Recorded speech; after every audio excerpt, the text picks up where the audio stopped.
Today we're going to be talking about Cody and Noel Miller and their whole drama involving their latest podcast episode. Now, honestly, I was pretty surprised by this whole thing, given how Cody and Noel are looked at as these like paragons almost, and like people are always praising them, whether it be on TikTok, Twitter, wherever. They're always like Danny, Drew, Curtis, and Cody. Those are like the four horsemen of YouTube. Everybody talks about them.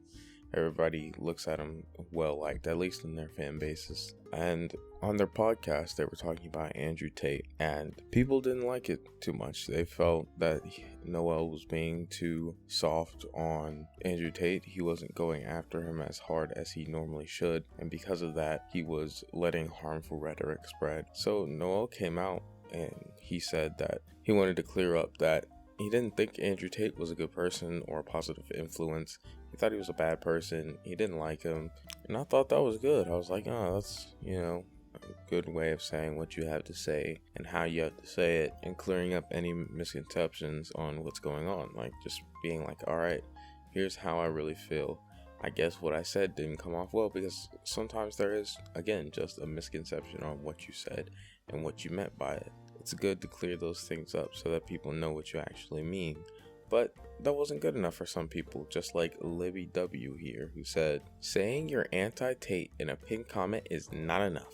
There were plenty of opportunities to denounce his stance on women and denounce this anti-woman / misogynistic culture cultivating on the internet, but it's seen as a joke. Guys, this isn't a joke. There are real, full-grown men out there who perpetuate violence against other women who follow the same ideals as Tate. If there was one person you should have absolutely reamed on this pod, it was Andrew Tate. The shroud of the dark side has fallen. So I gotta say, why is it not enough? Genuinely, why isn't it enough for you? Why isn't it enough for him to go, okay, here's how I really feel. I'm sorry for any misconceptions. That's it. Why is that not enough? Why does it have to be this long drawn out thing? He made a mistake and he's going to address it later on. But the best way for him to say it is to say it in that pinned comment. Again, how else would he say it? You can't do it in the podcast because he can't change that because it's in the past. All he can do is say, oh, okay, here, let me put out a statement on this and continue on. There's no point in beating a dead horse and just going, oh, well, I'm so sorry, and releasing a video to talk about it yourself. First of all, it's not that big of a deal anyway. Like, I can understand how people think Andrew Tate is a bad influence. I agree personally.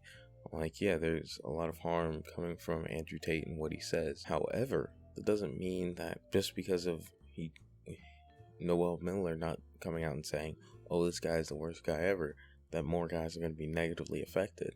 I mean, anybody who goes in this comment section is going to be like, wow, Noel was pretty soft on him, unless you're like me and you're trying to counter that by saying, well, Noel was clearly making fun of him. Noel was clearly saying, oh, this is all stupid. It feels like they just wanted him to just be as aggressive as possible and just go after him and go as hard in the paint as possible and just be super angry. And maybe he just doesn't want to do that. Maybe he just wants to chill. Maybe he just wants to be like, okay, this guy's stupid. He's funny. Let's make fun of him. Not everything has to be this long thought out analysis of, okay, he did this wrong, he did this wrong, and he did this wrong. It's not like people who are watching Noel Miller and Cody probably already think that Andrew Tate is pretty stupid. That's just the way it is. And they don't need to have that told to them. I don't understand what this whole obsession is with a content creator saying things that you have to agree with all the time. Like, I'll bring up an example. It's a Gundam. I don't agree with some of the things the guy says, but I watch him still because I'm a fan of him and I enjoy what he says and I enjoy his production value, and he's funny. He's enjoyable, and I can look past times that I think, oh, I think you worded that weird, because at the end of the day, more for entertainment.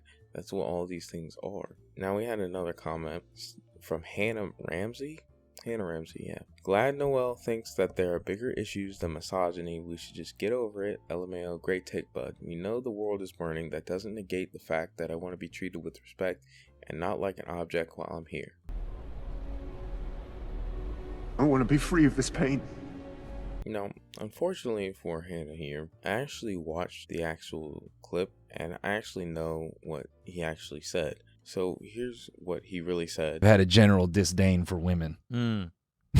So I think it's funny when he's like, look at society for the last thousands of years.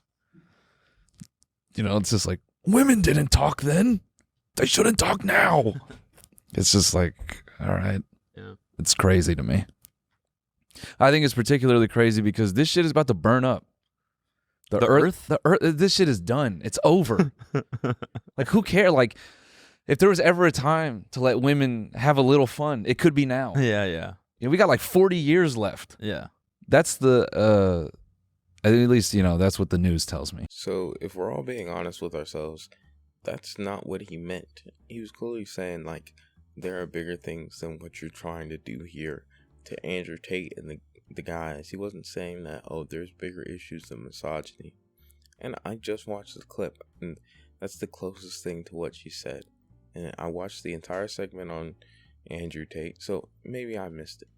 So if you could, if I missed something and you saw it and there was like a point where he said, oh, there's bigger issues than misogyny, then could you like drop a timestamp in the comments so I could look at it? And because maybe I missed it, but as far as I can see, the only clip that relates even slightly to what she just said disproves her completely, because she's talking about bicycles and he's talking about starfish.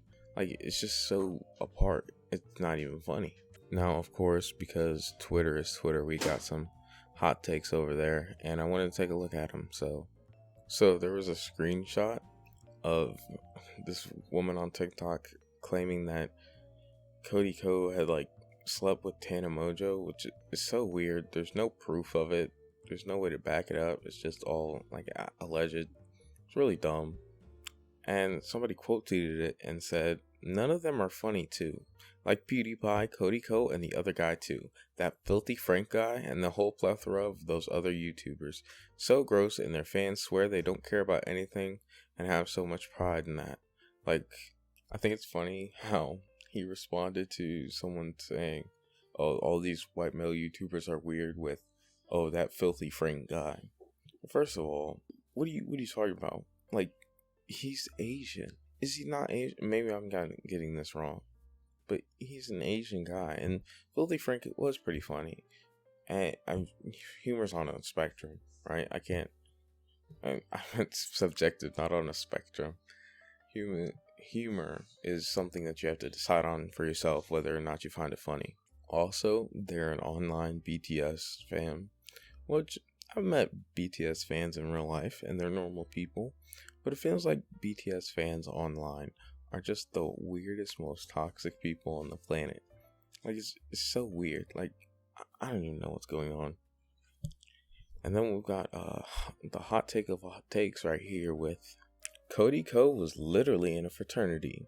Every MF in a white male fraternity knows a predator or is one. I said what I said. The ability to speak does not make you intelligent. So, I'd like to see her data for this. I'd like to see her proof other than just a statement. You can't really just go around claiming things like that and people just not be allowed to question you. Like, that's a little weird. And also, you're clearly claiming he's a predator, right? Or you're trying to imply it, because if he knows a predator, like, what does that mean?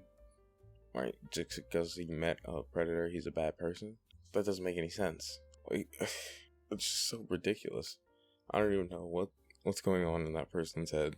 I feel like they just wanted to frame every person who's been in a white fraternity as a predator or knowing a predator because they just don't like people in white fraternities, or they feel like they're just all bad people, so we have to frame them as this way. Or I've heard bad stories about one fraternity, and that means that every fraternity at every college that is, every white fraternity, because other fraternities don't count, they're all bad.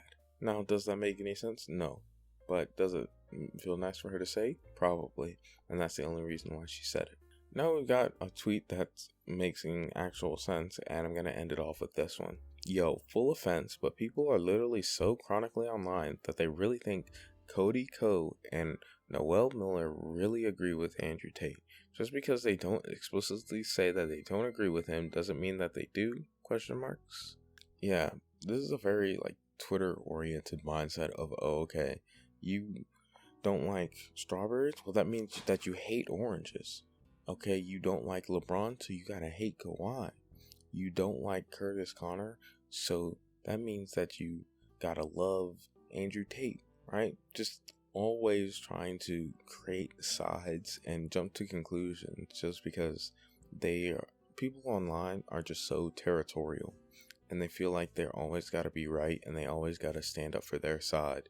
And because of that, they always want to brand the other side as this and that, or brand anyone that disagrees with them as the opposition, trying to other that person. At the end of the day, it just leads to lack of conversation or meaningful conversation, and it's just bad for everybody, whether it be people who are trying to fix the problem, the people being affected by the problem, if they're the same people, people outside of the problem, and it just leads to misunderstandings all the way through, which is really what this all boils down to, a dumb misunderstanding being dragged out. But that's all I have for you guys today. Thank you all for watching. Goodbye.